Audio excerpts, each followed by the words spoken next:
France is back in Africa, but this time it's trying a different door. The Africa Forward Summit is happening in Nairobi, co-hosted by President Ruto and his French counterpart, President Emmanuel Macron. Following its withdrawal from the Sahel region, France is seeking to realign its partnerships towards more diversified, economically oriented relationships in regions like East Africa. Along with 30 African leaders, Macron and Kenyan President William Ruto announced a 23 billion euros investment deal. President Macron has made it clear that he's looking to build partnerships that will benefit the continent, but at the same time give value to the East and Southern Africa, with Kenya being its gateway to Africa. Africa and France are equal partners with common objectives. Those were the buzzwords at the summit. However, beneath the summit speeches and photo ops lies a much larger story. France is no longer the dominant power it once was in large parts of Africa.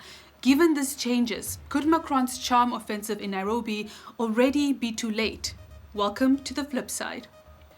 Rewind to 2013. Jihadist groups are advancing across northern Mali. France intervenes militarily and quickly pushes them back.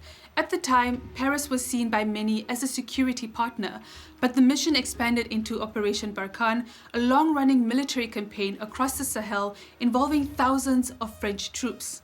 Then came the coups. Mali in 2020, Burkina Faso in 2022, Niger in 2023. Military leaders in those countries cited growing anti-French sentiment, accusing Paris of interference and failing to improve security.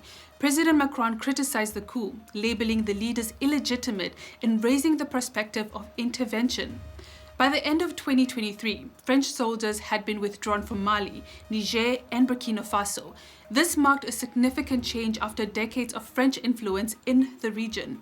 Within West Africa in particular, the anti-French sentiment was underpinned with this idea that France was being paternalistic by dealing with sovereign states, that France was not being very responsive to some of the demands that people had on how they wanted to deal with the militancy, and in some instances, allegations of exploitation, which are tied to the colonial legacy. And the lack of acknowledgement, I think, for people is why they felt that they wanted France to leave. With France forced out, a new player quickly moved in, Russia. Moscow has presented itself as an alternative partner, focusing on regime, security, and offering military support without raising concerns about electoral integrity or human rights. Security services are often exchanged for access to resources, such as gold mines and uranium concessions. Russia also appears to be influential in the information war, using Telegram channels, pro-Kremlin bloggers, and recycled propaganda to shape narratives. One predominant message is that France is the enemy. Russia may not be focused on success in the region, but its actions often serve to complicate France's position. Which brings us back to Nairobi, where France is looking for a fresh start. Africa is changing from aid to trade and investment, and I think France, like many other players, is also taking a keen eye on a new Africa. I think the biggest benefits that Kenyans receive straight away is access to French and European market for our tea. We bring a lot of foreigners company to invest here in Kenya. Kenya is not a former French colony. English dominates business and government, and unlike the Sahel, France arrives here with far less historical baggage. Together, these factors make Nairobi a strategic location for Paris to reposition itself around trade, investment, and climate partnerships rather than military influence. So Macron, the French president, is out to try and create more friends, build more friendship, build more network, so that then he can have a bigger market, especially the economic reach. The French president's visit to East Africa, with its forward-looking focus, contrasts sharply with recent setback for France in West Africa, where long-standing relationships have all but ceased. Paris calls this a strategic pivot. Critics call it a rebrand.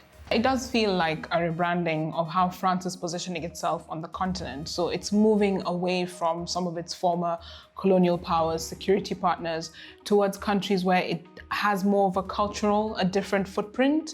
France lost most of West Africa because Africans accused Paris of being patronizing and condescending. Has that changed?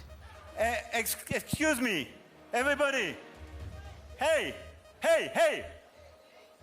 I'm sorry, guys, but it's impossible to speak about culture, to have people like that super inspired coming here, making a speech with such a noise. So this is a total lack of respect. I will leave that for you to decide, and that is the flip side.